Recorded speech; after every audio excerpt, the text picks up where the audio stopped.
In this video, I will be answering question number 5. How did you attract or address your audience? As part of my research, I looked at different rock magazines because I wanted my magazine to represent people who like a range of rock to metal. From one of the magazines I found was Classic Rock magazine. This particular issue features Led Zeppelin's guitarist Jimmy Page in a high contrast black and white photo with red and white writing. This colour scheme of black, red and white is very masculine, but with a sense of class to it.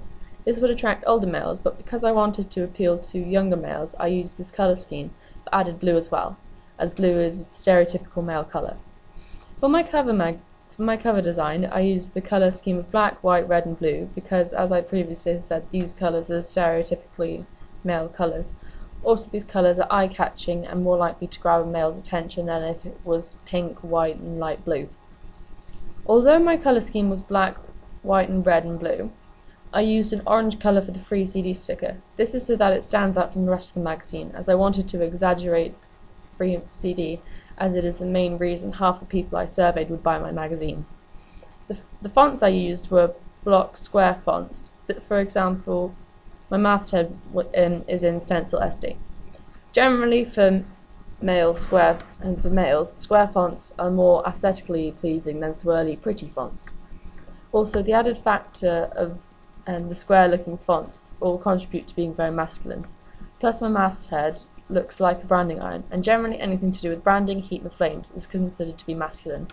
Men would be attracted to this because apart from the picture, the cover page is quite macho. The picture itself isn't that masculine because the images of myself, therefore female. It isn't as effective as being macho than if I had used a male on the cover. Despite this fact, I tried to make the picture I took as man-friendly as possible. I did this by having dark makeup and wearing an extra-large men's AC/DC shirt tied up to be more complimentary, so it didn't look like I'm wearing a sack. The main pictures I used in my magazine were of me. However, I did add a small picture of my sister in the top right corner of the contents page. I originally planned to have a male in the corner picture instead of my sister, but I couldn't get hold of anyone, so just used her instead. By doing this, I think I haven't quite managed to represent the fact that my target market is males, as I have not featured any pictures of males within the magazine at all.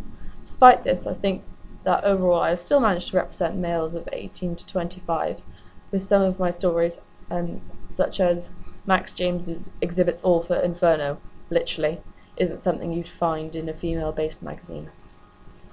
From the survey I did, I have had good feedback overall. Out of 16 people that answered my survey, only one person didn't like my cover, and I had 3 people who commented saying that there was too much text, but apart from that, no complaints.